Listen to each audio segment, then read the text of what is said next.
بسم الله الرحمن الرحيم. حضور صلی اللہ تعالی علیہ وسلم اپنے رشتہ داروں کے ساتھ حد الوسع حسن سلوک کا اہتمام فرماتے تھے، اور آپ نے امت کو بھی یہ حکم دیا ہے کہ اپنے رشتہ داروں کا خیال رکھو اور ان کے ساتھ حسن سلوک کرو۔ حضرت حمزہ رضی اللہ تعالی عنہ حضور صلی اللہ علیہ وسلم کے چچا بھی ہے، آپ صلی اللہ علیہ وسلم کے رضائی بھائی بھی ہے، اس لیے کہ حضرت صوفیہ کا دودھ جیسے حضور صلی اللہ علیہ وسلم نے پیا ہے، اسی طرح حضرت حمزہ رضی اللہ عنہ نے بھی پیا ہے۔ اس اعتبار سے یہ رضائی بھائی بھی ہے، اور دوسرے اعتبار سے یہ آپ صلی اللہ علیہ وسلم کا چچا بھی ہے۔ چچے کا بڑا مقام ہوتا ہے۔ آپ صلی اللہ علیہ وسلم نے ارشاد فرمایا، چچا بمنزلہ باپ کے ہیں۔ ایک آدمی کا باپ اگر دنیا سے رخصت ہو جائے اور اس کا چچا زندہ ہے تو یہ چچا بمنزلہ باپ کے ہوتا ہے۔ یہ جب ہجرت کر کے مدینہ منورہ گئے، ان کا خاندان چونکہ احد کے میدان میں حضرت حمزہ رضی اللہ عنہ شہید ہو گئے، تو ان کی جو بچی تھی وہ جوان تھی۔ کسی نے آ کر آپ صلی اللہ علیہ وسلم سے فرمایا، یا رسول اللہ، یہ حضرت حمزہ کی بچی جوان ہو گئی ہے، آپ ان کے ساتھ نکاح کر لیں۔ تو آپ صلی اللہ علیہ وسلم نے فرمایا، یہ کیسی بات کرتے ہو؟ وہ میرا چچا بھی ہے لیکن میرا رضائی بھائی بھی ہے، اور یہ بچی رضائی بھائی کے اعتبار سے میری بھتیجی لگتی ہے۔ جیسے سکی بھتیجی سے نکاح کرنا حرام ہے، اس طرح رضائی بھتیجی سے نکاح کرنا بھی حرام ہے۔ آپ صلی اللہ علیہ وسلم کا داماد ہے حضرت ابو العاص، حضرت زینب رضی اللہ عنہ کے خاوند ہے۔ ابتدا بھی مسلمان نہیں ہوئے تھے، اس زمانے میں مسلمان اور کافر کا نکاح جائز تھا۔ حضرت زینب رضی اللہ عنہ مدینہ منورہ میں ہے، یہ کفار کی طرف سے لڑ کر آئے، قیدی بنا دیے گئے۔ اس زمانے میں قید خانے نہیں ہوتے تھے، زیادہ سے زیادہ جو قیدی ہوتا تھا مسجد نبی کے ستون کے ساتھ اس کو باندھ دیا جاتا۔ پھر آپ صلی اللہ علیہ وسلم تشریف لاتے اور آپ ان کا فیصلہ فرما دیتے۔ ہمارے عدالتوں کی طرح نہیں ہوتا تھا کہ 100 سال تک جو ہے وہ کیس عدالت میں چل رہا ہے اور اس کا فیصلہ ہی نہیں ہوتا۔ وہ ایک بوڑھا عدالت سے نکل رہا تھا، کسی نے کہا کہ آپ کے کیس کا کیا ہوا؟ کہا کیس کے بارے میں کیا پوچھتے ہو، اس کا تو فیصلہ ہوگا یا نہیں؟ البتہ میرا فیصلہ ہو گیا ہے، میرے اب خبر میں جا رہا ہے، میرا فیصلہ ہو گیا ہے۔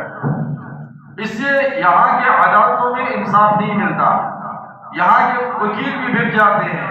عطا اللہ شاہ بخاری صاحب رحمہ اللہ فرماتے تھے، یہ وکیل جیسے باہر سے کالا مسکٹ پہن کر یہ کالے ہیں، اسی طرح ان کا اندر بھی کالا ہے کہ فریقین کے ساتھ مل کر فیصلے لیتے ہیں اور اچھا بھلا کیس جو ہے اس کو خراب کر دیتے ہیں۔ حضور صلی اللہ علیہ وسلم فجر کی نماز کے بعد فیصلے فرماتے تھے۔ آپ نے نماز پڑھائی، پھر لوگوں کی طرف آپ نے منہ کر کے آپ نے فیصلہ فرمانا تھا۔ حضرت زینب رضی اللہ عنہ کو پتہ چلا کہ آج میرے شوہر کے بارے میں فیصلہ ہوگا، تو دروازے سے نکل کر مسجد نبی کے دروازے کے پاس آ کر کھڑی ہو گئی۔ جو ہی حضور نے سلام پھیرا، اس نے کہا، یا رسول اللہ، میں نے اس کو امان دے دیا ہے۔ حضور صلی اللہ علیہ وسلم نے فرمایا، زینب، جس کو آپ نے امان دیا ہے ہم نے بھی اس کو امان دے دیا۔ پھر آپ نے اس کو سدود سے جو باندھا ہوا تھا اس کو چھڑوا دیا۔ مکہ مکرمہ میں آیا اور اس نے سب لوگوں کے سامنے اعلان کیا، اشہد ان لا الہ الا اللہ واشہد ان محمدا عبدہ ورسولہ۔ کہا میں مدینہ بھی مسلمان ہو گیا ہوں اپنے سسر کے رویہ کو دیکھا، لیکن یہاں میں نے اس لیے کرنا پڑا ہے کہ لوگ کہیں وہاں کسی ڈر کی وجہ سے اس نے کرنا پڑا ہے۔ اس لیے حضور نے ابو العاص کے بارے میں کیا فرمایا؟ فرمایا میرا داماد ابو العاص بڑا اچھا آدمی ہے، جب بھی اس کے ساتھ کوئی وعدہ ہوا ہے اس نے اس کو پورا کیا ہے۔ بہت کم سسر ایسے ہوتے ہیں جو اپنے داماد کے اعتبار سے اس طرح کے جملے کہہ دیتے ہیں۔ آج تو سسر بچی کا رشتہ دے کر پھر داماد کو دشمن بنا لیتے ہیں۔ داماد جو ہے اپنے سسر کو دشمن سمجھتا ہے، سسر اپنے داماد کو جو ہے وہ دشمن سمجھتا ہے۔ نتیجہ یہ نکلتا ہے کہ بچی کا جو رشتہ دیا ہوا ہوتا ہے اس کا گھر تباہ ہو جاتا ہے۔ حضور نے اپنے داماد کو عزت دی ہے۔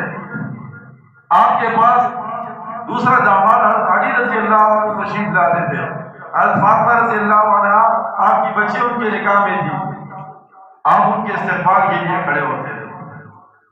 آپ ایک دفعہ تشریف لائے، یہ دونوں بستر کے اندر تھے، آپ آ کر درمیان میں بیٹھ گئے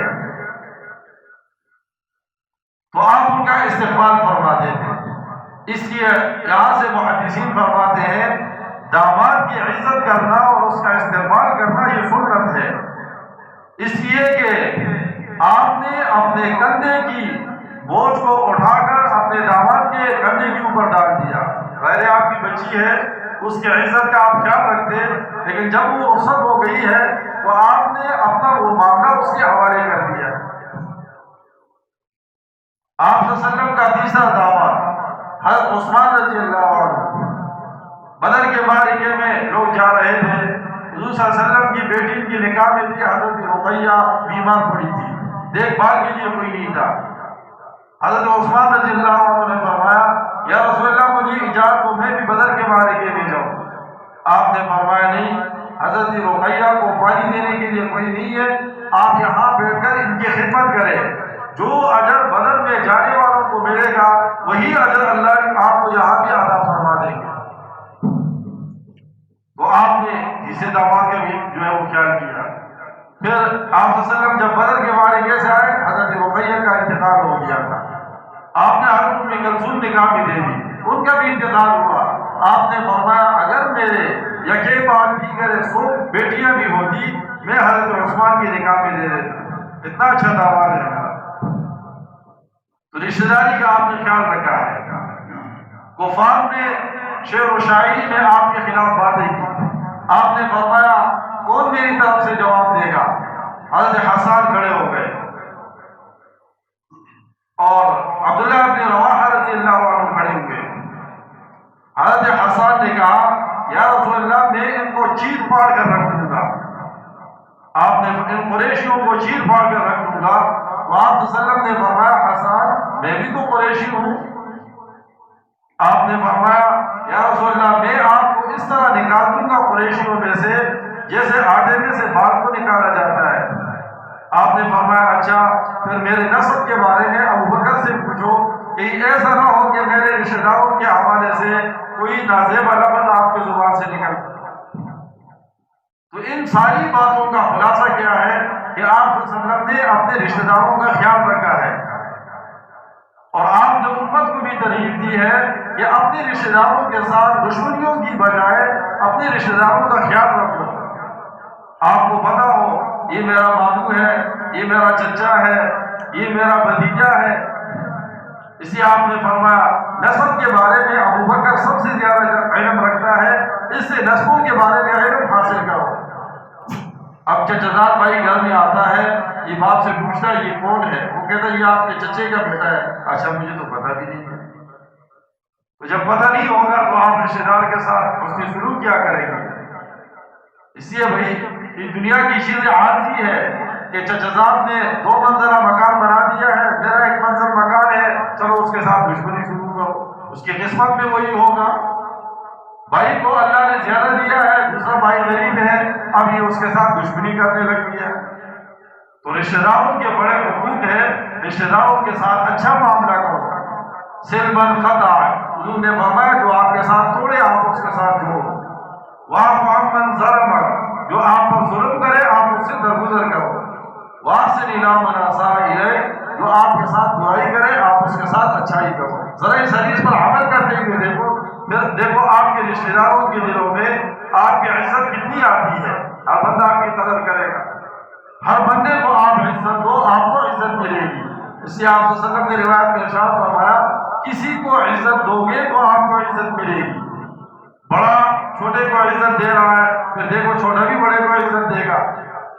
بڑا چھوٹے کو عزت نہیں دے رہا، کہتا ہے میری عزت یہ کر لے، ایسا نہیں ہو سکتا، کیونکہ حضور نے فرمایا عزت دو گے تو آپ کو عزت ملے گی۔ اللہ ہم سب کو عمل کی توفیق نصیب